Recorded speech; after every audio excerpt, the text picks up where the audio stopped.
In the middle of Musette, we have a particular bowing pattern that is a little fancy, a little complicated.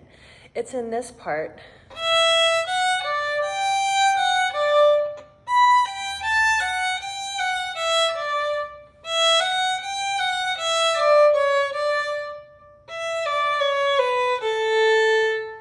And I like to pretend I'm ordering food at a restaurant. And I say, "Excuse me, waiter, I would like 3 slurs and a separate. Another order of 3 slurs and a separate. And 1 up, down." Got that? So repeat after me. 3 slurs and a separate.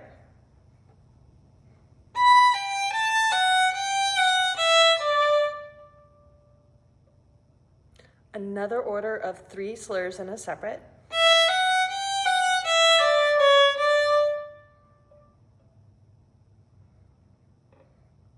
And 1 up, down, like caterpillar down. We're going to stop in the middle. Thanks for practicing with me.